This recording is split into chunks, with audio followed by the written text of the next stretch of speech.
Welcome to Basics for Gamers presents Crafting Examples Part 2 in Pathfinder. If you haven't already watched our knowledge videos on crafting, you're encouraged to do so before viewing these examples. A link to those videos may be found in the description. First off, let's make a +1 weapon potency rune.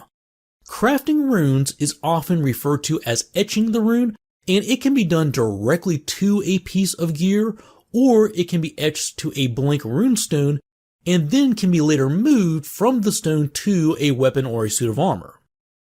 We'll say we're 3rd level and have expert proficiency in crafting with a bonus of +9. We'll also assume that we have the magical crafting feat. Just like crafting anything else, we need a formula, and since weapon potency runes are common, we should have no problem purchasing that formula. The table on page 293 shows us that 2nd level common rarity formulas can be bought for 2 gold. We'll assume that we meet all the other requirements and can get to work. First, we must provide basic materials worth 50% of the rune's price. +1 weapon potency runes cost 35 gold, so to make the math easy, we convert that to 350 silver. And half of that is 175 silver pieces. We pay that price and begin working. 4 days later, we roll a crafting skill check versus a DC determined by the GM. We'll assume that we succeed that check. We now have a remaining balance of 175 silver pieces that we can either pay and instantly finish creating this rune, or we can spend another day working. If we do that, then at the end of the next day, the remaining balance will lower by 5 silver pieces, and then we can either pay 170 silver to finish or keep working for another day. And this continues with every day of work lowering the balance by 5 silver until the balance is either reduced to 0 or we decide to pay off the balance and finish. Next, let's make a greater staff of Conjuration. This time we'll say that we are 12th level with master proficiency in crafting and a bonus of +22. We'll assume that we meet all the usual requirements, including having a formula for greater staves of Conjuration. This is a common magical item, so as before, we can simply buy the formula for 50 gold.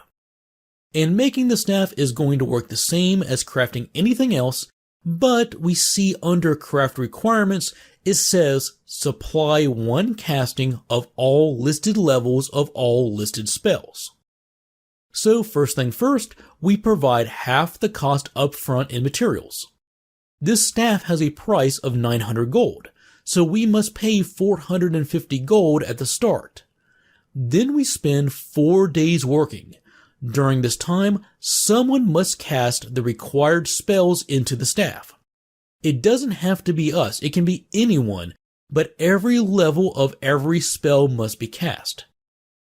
So, over those 4 days, someone needs to cast Summon Construct, Unseen Servant, Obscuring Mist, Phantom Steed, Summon Elemental and Stinking Cloud, and also need to cast Summon Construct again at 3rd level, Summon Elemental again at 3rd level and Creation, and then also need to cast Phantom Steed, Summon Construct, and Summon Elemental each one more time at 4th level.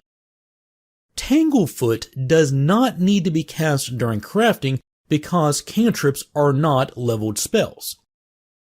Spell slots must be used when casting all of these spells, and there are no other effects of casting the spell. Their energy is transferred safely to the staff with no other benefits. And I don't think any of these spells call for an additional cost, but if they did, then we would not pay that as part of the crafting process because this is a staff, which is one of the exceptions.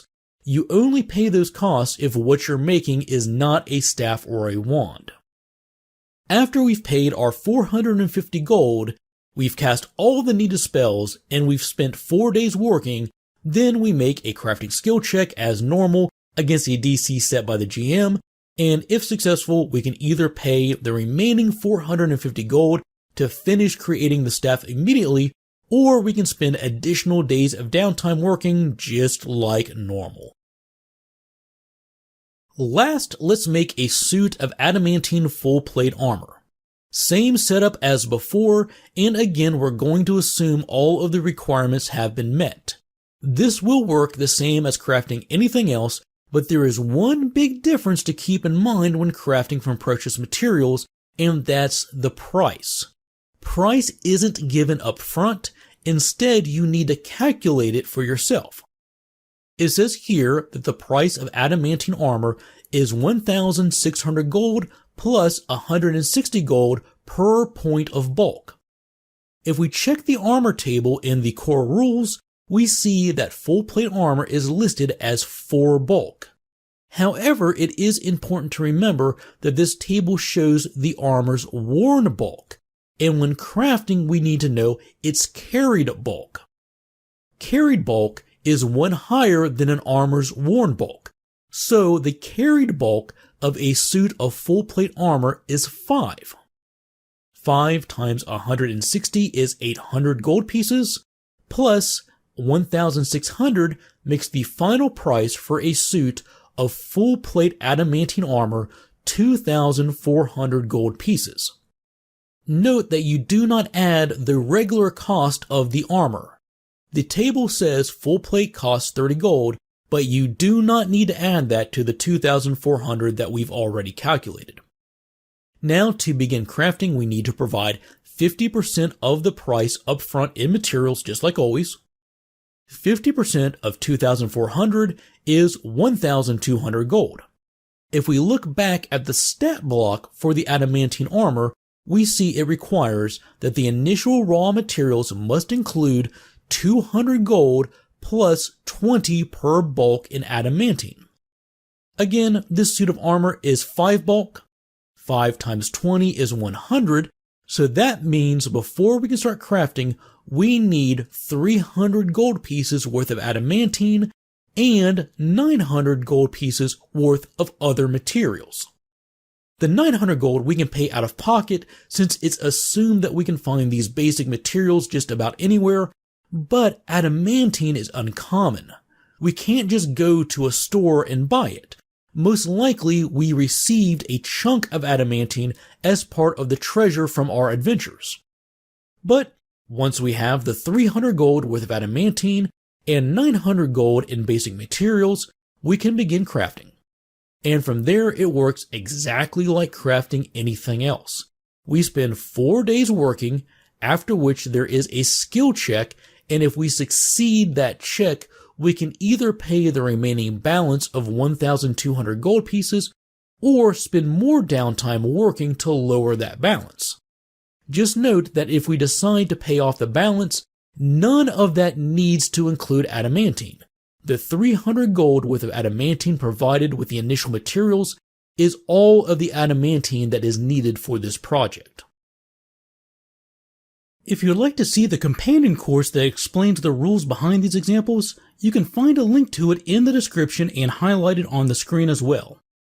If you found this video helpful, please give us a like and click that bell so you never miss out on our future videos. If you'd like to support this channel so that we can keep producing instructional videos, you can do so through our Patreon. And feel free to leave in the comments any suggestions you have for future examples. Thanks for watching. Take care, and we'll see you soon with more basics for your favorite games.